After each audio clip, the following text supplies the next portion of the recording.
Olá a todos e a todas. Começa agora mais um Papo de Mãe e hoje a gente vai falar sobre os sinais do parto. Quando ir para a maternidade, Mari? Rô, ainda mais se for uma mãe de primeira viagem. Quem está com a gente é a doutora Lígia Santos, que é ginecologista e obstetra, e vai dar essas orientações aí para as gestantes. A partir de que semana a mulher já tem que ficar, que semana de gestação a mulher já tem que ficar atenta a alguns sinais que podem indicar a hora do parto? Um bebê de termo, a gente fala que nasce a partir de 40 semanas. Mas de 40 até 42 semanas, mais ou menos. Mas a partir de 37, a gente já considera um tempo normal de nascimento do bebê. Então, seria no último mês da gravidez que a mulher começa já a se preparar para o parto, porque esse bebê pode nascer com 37, 38, 40 semanas. Porque antes disso é considerado um parto prematuro. Isso, antes de 37 a gente considera prematuro. Alguns bebês entre 34 e 36 semanas não são os prematuros extremos. Então, se por acaso você entrar em trabalho de parto nesse período, a gente deixa nascer, não é o recomendável, não vai estimular, não vai fazer nada, mas também não precisa segurar porque é um bebê que consegue suportar bem a vida extraútero já. Ele já está mais formado, o pulmão já está melhorzinho. Os bebês antes das 34 semanas, então, geralmente é recomendado a inibição, se for possível. Quais esses sinais que ainda não é aquele momento de ir para a maternidade, mas assim, perceber que a hora está chegando? Então, no fim da gravidez, principalmente, à medida que o bebê vai se encaixando na pelve para se preparar para nascer, a mulher ela começa a sentir muita dor nas costas, principalmente na parte da lombar e na frente, no ossinho da bacia mesmo. Então, essas dores são normais que a gente tenha, mas não significa que eu estou em trabalho de parto ainda. Outra coisa que acontece é a perda do tampão.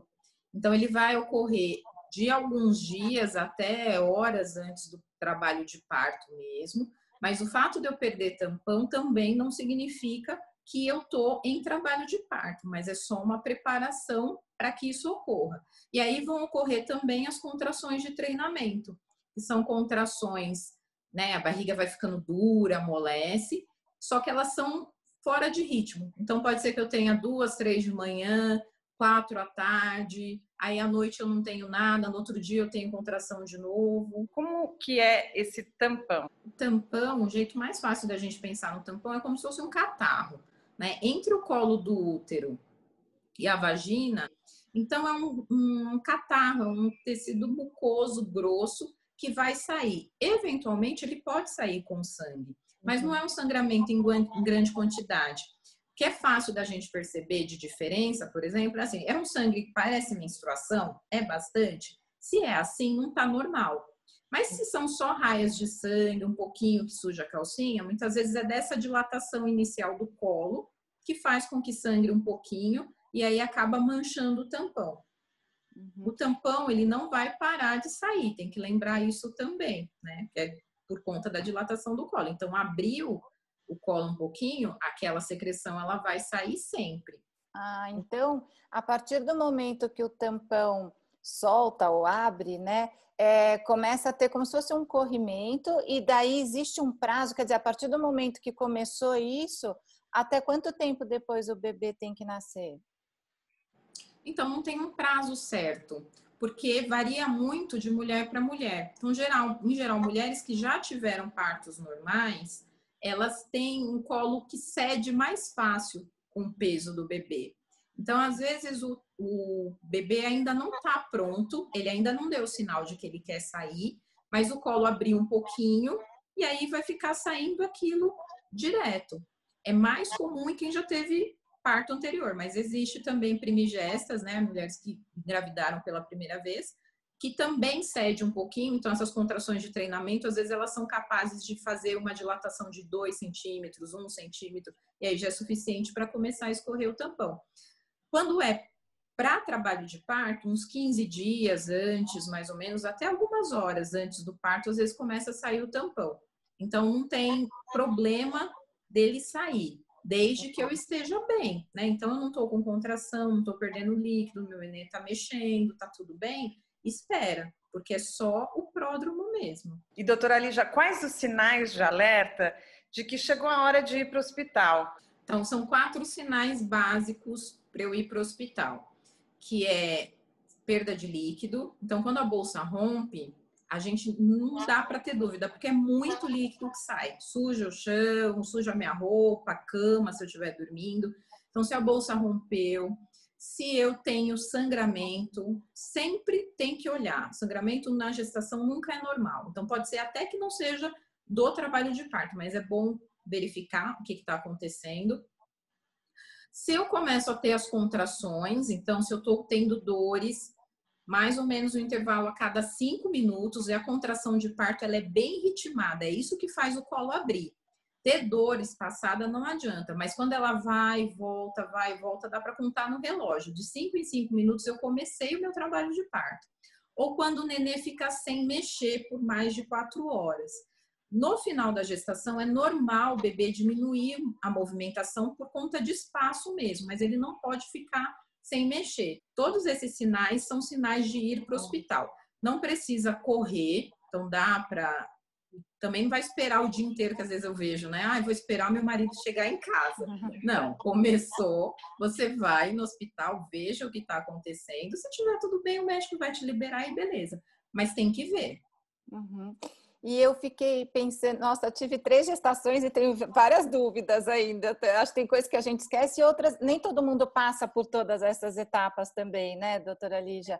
E, por exemplo, tem mulher que a bolsa não rompe desse jeito, que sai um monte de água, ela pode ir rompendo aos poucos e daí vai escorrendo aos poucos ou não? Quando acontece é direto assim? Então, às vezes, a gente chama isso de uma ruptura alta, por exemplo. É quando sai líquido em pequena quantidade, a gente fica meio na dúvida se rompeu ou não. Como é que eu sei que rompeu? Porque ele não para.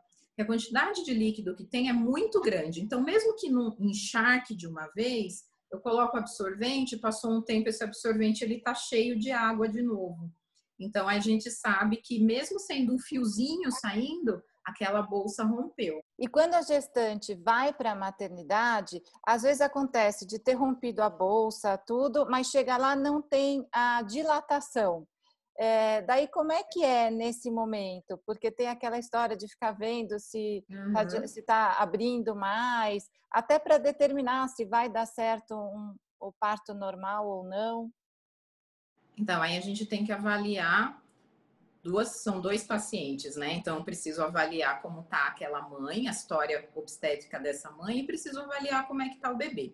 Então, a gestante, ela vai chegar com a bolsa rota, né? Supondo que ela tá no tempo de ganhar mesmo, parto de termo.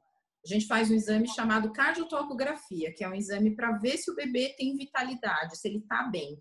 Se esse bebê estiver bem e for uma moça que nunca teve um parto cesárea ou teve... e não tem dilatação, por exemplo, a gente pode tentar induzir essa dilatação. Isso pode ser feito esperando, né? Então, se você tiver paciência, é só esperar um tempo que muitas vezes o corpo mesmo começa a já vir as contrações e já dilata, sem precisar necessariamente fazer alguma coisa. Então, a gente pode ter essa conduta expectante, mas dependendo do local, de como é a situação, também pode se induzir, aí coloca comprimido, se tiver sem nada de dilatação, esse comprimido vai começar a gerar contrações para ela começar a ter a dilatação, ou dependendo, pode também usar o soro para ajudar também a vir as contrações. Se for uma moça que já teve cesárea, aí é diferente, né? Então, não dá, às vezes, para fazer uma indução com comprimido, tem que ver se tem dilatação. Então, cada caso, o médico vai avaliar os 2, né? Como é que tá essa mãe, se ela tem condições ou não de seguir em trabalho de parto e principalmente o bebê, né? Será que esse bebê ele aguenta passar pelo processo do parto? Se ela chegar e o bebê já não tá bem, aí a gente não espera. Acontece mesmo de na gravidez de primeira viagem o parto demorar mais? Chama trabalho de parto, não é à toa. Então dá trabalho, é cansativo e é demorado. Principalmente o primeiro bebê. porque quando a gente começa a dilatar, no colo da primigéstia, para a primeira gestação, primeiro parto, o colo ele é muito grosso. Então, ele tem que ficar fininho e depois ele abre. Isso é mais ou menos 1 centímetro por hora. Então, é muito demorado. Eu sair do 0 até os 10 centímetros, se tudo estiver ótimo, são no mínimo 10 horas de trabalho de parto, de dor efetiva e de contrações. Mas, no geral, demora muito mais do que isso. Então, a maioria das primíparas não vai entrar em trabalho de parto em 8, 10 horas. Elas ficam muito mais tempo com dor. Então, o fato de você ter tido sinais de parto, de já estar internada, não significa que o neném vai nascer logo, né? Ele vai demorar um tempinho. Quer dizer que aquelas histórias que a gente ouve de que não deu tempo de chegar, que nasceu no carro, aquilo é exceção, é raro. Então, aí depende. Para quem tem o primeiro filho, é muito raro. A maioria das mulheres acabam chegando... Na verdade, a primípara, ela acaba indo muito mais ao hospital do que quem já teve bebê. Porque quem já teve já sabe como que é a dor. Já sabe os sinais. Então, esse negócio de chegar ganhando existe, sim. Tem algumas mulheres que... Porque a tolerância à dor é muito particular. Então, tem algumas mulheres que têm uma tolerância ótima. E aí elas vão no hospital bem mais tarde, espere em casa, tem uma boa orientação, e aí acabam indo com uma dilatação maior. Mas, no geral, demora. E aí eu posso passar por esse processo de contrações em casa. Tem algumas mulheres que vão tomar banho, vão caminhar, porque elas já estão orientadas a respeito disso. E esperar que a dor fique mais intensa em casa, ou eu posso ir para o hospital para que isso aconteça. Mas, no geral, no hospital, os médicos tendem a internar um pouco mais avançado, né? Então, não vai internar com 2 centímetros, 3 centímetros. A gente costuma internar com uma dilatação maior, até para não ficar tanto tempo internada, que não é bom também ficar exposta a tanto micro-organismo de uma internação longa. E, doutora Lígia, quais as dicas para essa mulher que entra nesse trabalho de parto, que ele pode demorar, as dicas para ela passar essa fase, e se é importante ter um acompanhante com ela também? Olha, eu acho o acompanhante fundamental, né? Então, escolha muito bem o acompanhante que vai ficar com você. Seja seu marido, sua irmã, sua mãe, alguém que vai te apoiar, que vai te dar força, alguém que vai te ajudar na hora, porque a gente fica extremamente fragilizada nesse momento. Principalmente a primeira vez, você não sabe o que está acontecendo, você está morrendo de dor, a sensação é que todo mundo está ignorando você porque você está com dor e está todo mundo falando que está tudo bem, que o neném está bem, mas não está bem. Como que está bem se eu estou morrendo de dor? Né? Então, ter alguém que te traga segurança e que te apoie. É muito importante ter o acompanhante por isso. Então, assim, para entrar em trabalho de parto bem, né, o pré-natal é fundamental. Faça um bom pré-natal. Tenha informações sobre o trabalho de parto, faça o seu plano de parto, como é que você quer que seja essa hora?